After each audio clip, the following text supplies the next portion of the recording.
Hola a todos y bienvenidos a un nuevo vídeo. Hoy estoy acompañada de Carlos, que lo conocéis del último vídeo. Hola. Y también nos acompaña Adolfo, que está en Suecia. ¿Qué tal? Muchas gracias por la invitación a este vídeo. Muy bien. Bueno, pues hoy él nos contará un poco su experiencia en Suecia. Y nada, yo creo que la primera pregunta es, bueno, ¿de dónde eres? ¿Dónde estudiaste? Y nada, nos cuentes un poquito así antes de ir a Suecia. Sí, pues yo soy de Sevilla, de Fuente de Andalucía, se llama mi pueblo, y estudié en Valencia.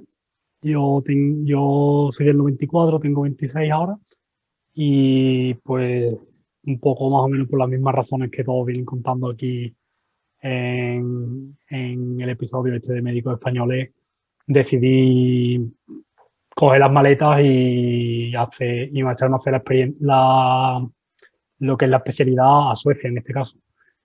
Y ahora mismo estoy haciendo trauma en Örebro, en una ciudad que es de las más grandes de Suecia también, y está bastante cerquita de Estocolmo.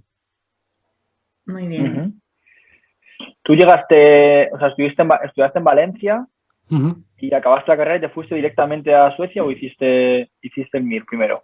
Yo no he hecho el MIR. Yo estuve estudiando el año de sexto y estaba la verdad que bastante centrado en la preparación, a tope con todo lo que eran los simulacros y a mitad de curso, mi novia es un año mayor que yo, iba a un curso por delante mía, hizo el MIR y ella quería dermatología, por razones no le llegaba y empezó a mirar otras opciones, empezó a mirar Reino Unido, empezó a mirar Alemania.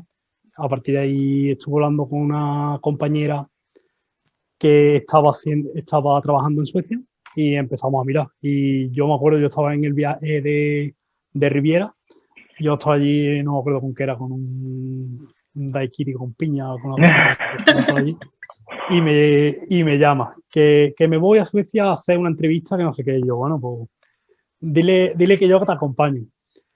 Y nada, yo sin terminar la carrera y nada, nos plantamos aquí, hicimos una entrevista y yo en teoría venía a acompañarle poco más, pero nos pusieron el contrato por delante. Esto no es la norma general, la verdad, pero nos acabaron poniendo el contrato por delante, las condiciones bastante guay y era como no, es algo que no podía en ese momento rechazar. Y después también, por varias razones, el sistema MIR tampoco era algo que me terminara de convencer. Obviamente a mí me hubieran dicho, estás haciendo trauma, que es la especialidad que yo quería desde siempre, en Sevilla. Y yo me vine más sobre todo por la especialidad que por las condiciones, porque yo sabía que había bastantes posibilidades de venir aquí y coger la especialidad que yo quería. Y además me habían dado muy buenas referencias de lo que es la medicina deportiva, el tema de trauma deportiva de aquí en Suecia, por un profesor que yo tenía también en la universidad. Y esa fue principalmente la razón para la que yo me vine. Obviamente me hubieran dicho, te damos trauma en Sevilla, y yo me habría quedado allí. Pero esa fue un poco la historia más o menos. ¿Y el tema del idioma, lo hablabais de antes o directamente lo empezasteis a el tema del idioma cuando idioma, ya hiciste la entrevista y demás? Exacto, el tema del idioma, aquí hace falta un C1 de sueco para el tema de la licencia médica. Y el caso mío no es la norma general. Yo empecé por un centro de salud y directamente en el contrato incluía lo que es vivienda y lo que era el profesor para el idioma. Esto, yo siempre que hablo con alguien le cuento que esto no es lo normal, esto no es lo que suelen ofrecer. Aquí hay muchas posibilidades de encontrar trabajo, aquí hay muy buenas oportunidades. Para especialistas sí que hay ofertas parecidas, pero lo que es para residentes de momento no, o ya no hay tanto. O sea, como requisito necesario para entrar a la residencia, mínimo es un C1 de sueco, ¿no?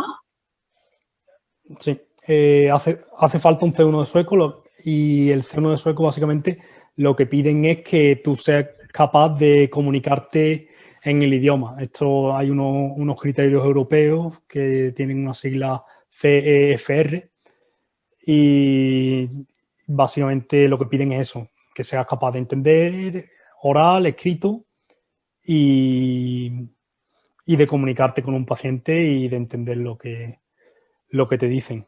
A partir de ahí, lo que es un poco el truco de aquí, no hay un examen oficial directamente, hay varias academias y hay un par de instituciones que hacen un examen que el Ministerio de Sanidad, por así decirlo, de aquí lo acepta, pero no hay un examen como tal oficial. Y, por ejemplo, te puede valer distintas formas de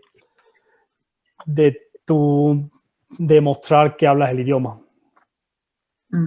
Vale. Y aparte del idioma, ¿qué otros requisitos os pueden pedir? O sea, ¿qué necesitas para poder hacer la residencia? Exacto. Para empezar como residente, él básicamente tener una legitimación, le llaman aquí, que es una licencia médica válida. A partir de ahí, para el tema este de la legitimación, lo que hace falta es un título válido en Europa, que eso cualquiera que venga de España lo tiene, y el C1 de sueco, el certificado. Y a partir de ahí hay un par de papeles más que suelen ser el certificado de buena praxis, que es ¿cómo se llama? El de idoneidad en español. El certificado de idoneidad, exacto. Unos antecedentes penales, ¿no? Nos pedían a nosotros también. Yo eso no recuerdo si lo llegué a presentar o no, pero sí que puede ser que se pida. Pero bueno, que el certificado de legitimidad ese que dices tú equivale más o menos a nuestra aprobación, ¿no? Lo que pasa es que nosotros teníamos examen médico y vosotros teníais exclusivamente el examen del C1 de idioma, ¿no? Cuando yo entré, que fue hace 2 años ahora mismo, era eso exactamente. A partir de ahí hay lo que se llama un BT, son las iniciales, que a la traducción viene siendo como una troncalidad. Y aquí en la universidad estudian 5 años. Ahora mismo están haciendo el cambio de sistema a 6 años. Y estos 5 años se complementan con unos 18 meses de trabajo en el hospital, rotando por las distintas especialidades, que es lo que hace que cuando ellos terminan tengan una experiencia laboral que es brutal. Yo llegué aquí y yo había trabajado en España 3 meses también en urgencia. Llegué aquí, estuve trabajando casi 1 año en un centro de salud y entré en la especialidad y yo veía a los AT-lécares que le dicen que lécares médicos, yo veía a los chavales estos por ahí que eran lo que equivaldría a un R0 o a un sexto de medicina de allí, que me pasaban volando como aviones. Como aviones, ¿no? Sí. Yo decía, madre mía. A ver, ya obviamente cuando coges un poco de práctica también tiene mucho de que dominan el idioma perfectamente y es como, no sé lo que está diciendo, pero suena que no vea. Y básicamente es un poco eso. ¿Y estos 18 meses que ellos hacen, son remunerados o no? Ellos tienen sueldo, tienen guardia y tienen vacaciones pagadas, tienen todo. Es un trabajo, básicamente. ¿Pero tú como extranjero no tienes que hacerla o sí?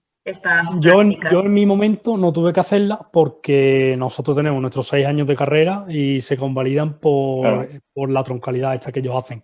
Pero a partir de ahora, el 1 de junio, implementan el nuevo sistema que es como la transición entre los 5 años de carrera a los 6 años nuevos que están implementando ahora y van a cambiar esos 18 meses por unos 12, 8. Y a los nuevos que vienen a partir de ahora del 1 de junio de la Unión Europea van a tener que hacer el BT. Pero yo sinceramente lo veo una oportunidad bastante guay. A mí me habría gustado en su día hacerlo porque te permite rotar por distintas especialidades, te permite sobre todo tener una cobertura mucho más, o sea, tener menos responsabilidad de la que nosotros tenemos como residentes ahora mismo. Ir aprendiendo el idioma, ¿no? A la vez que vas cobrando, o sea, y aprendiendo el idioma. Yo creo que para esto requerirán lo que es el C1. Están todavía un poco las condiciones en el aire, pero yo creo que sí, pero me refiero que obviamente, aún así, yo me acuerdo cuando empecé a trabajar en el hospital, yo tenía mi certificado de C1 equivalente al alemán y hablo mucho mejor ahora que hace un año, por ejemplo, cuando empecé, ¿sabes? Que sigues aprendiendo. obviamente, tú haces un examen y tú tienes un título que dice que habla alemán o que dice que habla inglés o que dice que habla sueco en este caso, pero a partir de ahí, de eso a la práctica, hay un mundo también. ¿Y cuánto tiempo más o menos tardaste en...? O sea, esto al final es muy personal porque depende de lo intenso que hayas estudiado y demás, pero ¿cuánto tiempo tardaste en llegar al C1 de sueco? Esto sobre todo una cosa que a nosotros nos corre mucha prisa porque venimos un poco con la cultura española. Ya cuando llegas por aquí ves que la gente va con una tranquilidad increíble. Yo firmé el contrato, presenté mi TFG y terminé el contrato. Yo no tenía ni la graduación hecha, ni el título de medicina, ni nada. Y a partir de ahí nos pusimos a estudiar con clases online, pero no era del todo intensivo porque yo estaba además de verano, trabajando, estuvimos viajando, nos lo tomamos un poco más tranquilo. Y yo estuve 6 meses en total de esta forma que te he contado y a partir de ahí nos vinimos aquí a final de diciembre. Cogimos el coche en España. De 2019. De 2019. 2019. Cogimos el coche en España en Sevilla y nos recorrimos. Estuvimos un par de semanas de viaje por ahí, por Europa también. Hasta que nos vinimos aquí. La verdad que es bastante guay. Y no sé, es otra forma también de aprovechar el tiempo, creo yo. Tampoco es tiempo perdido. Y yo estuve, esto que te he contado, yo estuve los 6 meses esto y a partir de ahí estuve otros 2 meses trabajando como de una especie de asistente, preresidente, unas cosas así que ofrecen aquí, que hay la verdad que muchas distintas. Y en febrero hice lo que era el examen, estuve como unos 8 meses. Hice lo que era el examen, lo pasamos y empezamos y mandamos la solicitud. Yo tuve problemas con los papeles de España, pues por lo típico, porque no sabes cómo funciona, no sabes dónde tienes que pedir los papeles, no sabes qué tipo de certificado hace falta. Y al final todo esto era veníamos un poco así de nuevo. Y porque los otros chicos que habían venido antes que nosotros, que era un poco el enlace que teníamos, no habían estudiado en España, habían estudiado en Hungría y eran otros trámites un poco diferentes. Y a partir de ahí, resumiendo, fueron 8 meses, hice el examen y a partir de ahí empezamos la residencia de familia y estuve unos 6-7 meses y yo estaba ya desesperado. La medicina familiar es una especialidad súper bonita, ojalá me gustara, pero yo sabía que quería trauma y estaba ya a los 6 meses de trabajar allí, estaba que quería empezar a volar un poco, ya me sentía también un poco más fuerte con el idioma y empecé a mandar currículum así a final de verano. En septiembre ya me contestaron un par, me mandé en total unas 5 o 6, así hospitales más grandes. Me dieron un par de entrevistas y pues elegí la que estoy ahora mismo. ¿Y cuánto hace que empezaste con trauma? Yo ahora llevo 1 año y 2 meses. Sería una pregunta que tengo yo. ¿Eso que hiciste de familia, antes lo hiciste porque es así, o sea, es necesario hacer unos meses de familia para acceder a tu especialidad o porque querías tú empezar una especialidad como más común para aprender bien el idioma y soltarte en el hospital y luego ya pasarte a trauma? Es un poco una mezcla de todo. Al principio el plan era entrar en familia y hace en la propia especialidad unas rotaciones hospitalarias y la idea era un poco entrar en familia y pasarme a trauma. Pero yo era como 1 año aquí, no lo veo y empecé a mirar. Y básicamente lo de entrar por familia yo es algo que siempre recomiendo a la gente que viene aquí porque te sirve para trabajar mucho más el idioma, te sirve para ver un poco más de medicina general, que es algo que a nosotros nos falta. sobre todo el tema práctico, porque el tema teórico no hay ningún tipo de problema, pero el tema práctico cuando llegas aquí para empezar una residencia es algo que lo notas. Y porque, a ver, puede haber situaciones un poco más agudas, pero tampoco es un poco más urgente, pero tampoco es la norma general. Yo quería preguntar que cómo es el acceso a la especialidad, en el sentido de que si es como en España, que hay especialidades que son muy, muy difíciles de acceder, o pasa más como en Alemania, que al final, aunque tardes más tiempo, tienes casi 100% la seguridad que vas a hacer la especialidad que quieres. El sistema es un poco más como el alemán. La forma de acceso es prácticamente la misma. Tú presentas una solicitud a un hospital, o hay incluso hospitales que ponen anuncios. Necesitamos un residente de anestesia, por ejemplo, y los candidatos presentan y ellos eligen a alguno. Y el tema es un poco, hay especialidades más demandadas que otras, obviamente. Hay algunas que necesitan muchísimo más médicos, como es pues medicina de familia, pediatría, psiquiatría, urgencia, que aquí es una especialidad también. Y hay otras especialidades que hay bastante más competencia. Por ejemplo, si me dice aquí alguien que quiere venir y el primer día empezar de cirujano plástico en el Karolinska, que es el hospital más conocido de aquí, pues no sé, a ver, yo le desearé mucha suerte, pero me parece algo bastante más complicado de primera, al menos, porque va a competir con gente que tiene idioma, va a competir con gente que está ya dentro del sistema, va a competir con gente que tiene mucha más experiencia laboral. Sí, que parte con ventaja en principio. Pero básicamente el tema es ese, el tema es a mí y a todos los compañeros que tengo aquí, a todos los españoles que conozco, nadie te da un no por respuesta. Es lo bueno del sistema. Lo peor que te puedes encontrar, que tampoco es malo del todo, es que te digan: ahora mismo no tenemos plaza, tenemos todos los huecos de residente llenos, la siguiente la hacemos en 6 meses, mándanos tu solicitud. Y la experiencia que tiene aquí básicamente todo el mundo es que al final termina teniendo una oportunidad en aquello que te gusta, o teniendo que esperar un poco, que puede ser así un poco lo peor que te puede pasar. Y en caso de que empieces por otra especialidad, ¿se te reconoce de alguna manera esos meses que tú has hecho o no?